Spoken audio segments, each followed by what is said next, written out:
Well, it's been about 1 month since the hurricane hit us. And again, this is the same tree where I was standing in my other video showing the aftermath of the damage.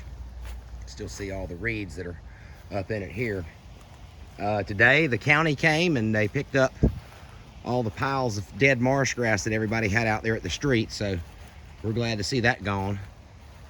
It was piled up 2.5, 3 foot deep all back in here, because in Matthew, the water stopped right about here.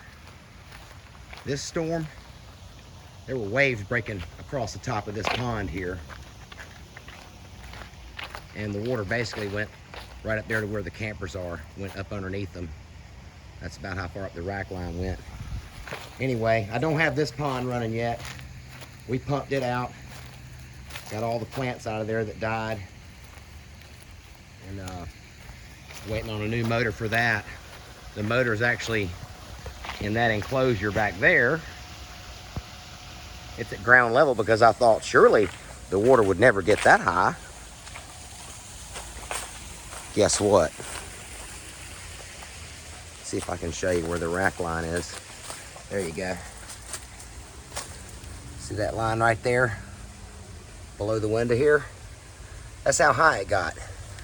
So on the inside of the house, let me take you there and show you this.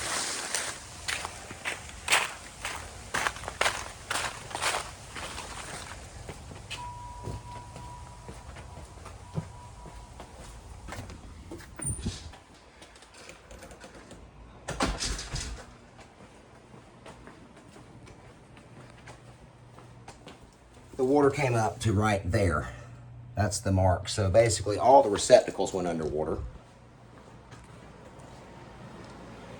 as did all the walls.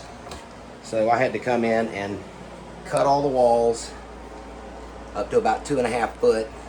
And I put beadboard, chair molding. Had to do that in several rooms. This wall here, we took it out on this because this was formerly an exterior wall. Over in this room, because this is tongue and groove paneling, I didn't want to tear the wall out from this side, so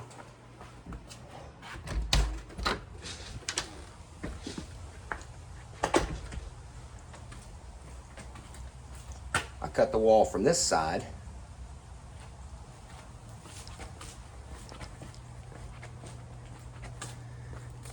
And then I had to cut all this out because most of this wall had gone bad anyway. So yeah, that was real fun, trimming around the main feed that comes in and around the HVAC, and then all this.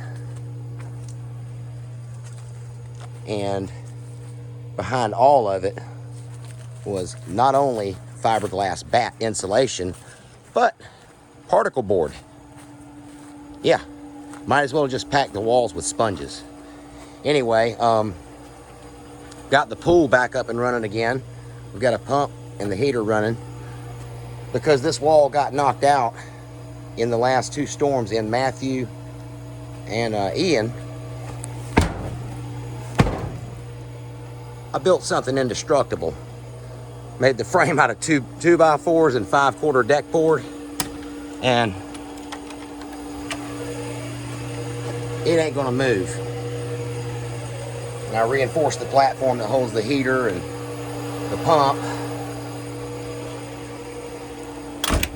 And I put the doors on so that they swing this way, because they used to swing the other way, and the hasps were on this side. Well, that's facing towards the, right toward the water. So I turned them around like that.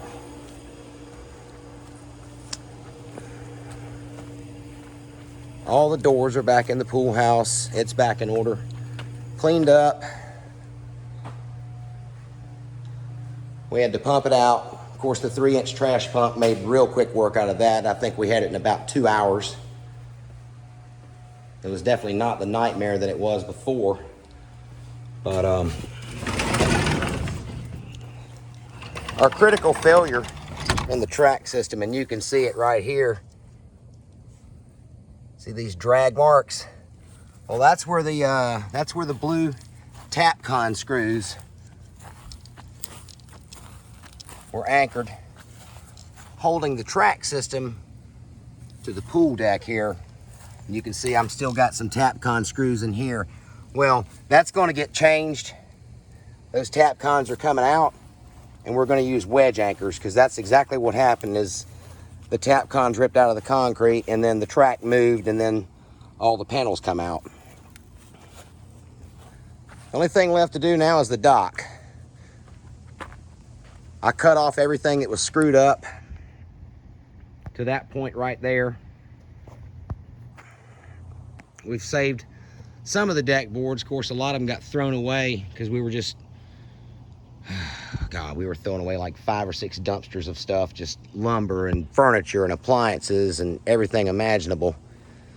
But anyway,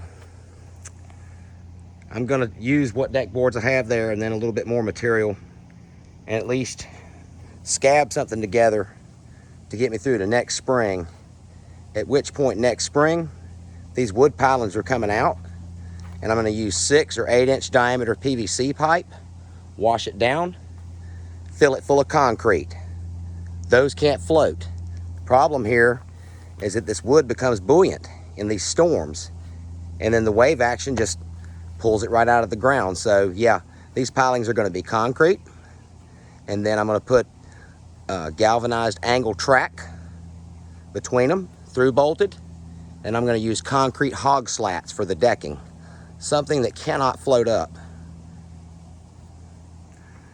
So anyway, yeah, in a month's time, we've pretty much got everything back to normal again. And I've taken off exactly like 3 or 4 days in an entire month. Whew, I'm wore out. But one other thing is the cabin. But I'm going to lift it up higher, and those 4x4s are going. I'm going to put it on 6x6s with cradling, and then bolt it down to that, because I already had to go in there and cut. Just like I did in the house, I had to cut the wall up because it got wet in here. I had like over a foot of water inside the cabin. And because right here, this is the water line. This is how high she came. And on me, that's pretty much just about up to my chest. So, got to build it a little stronger. Got to get it up a little higher, out of the path of danger.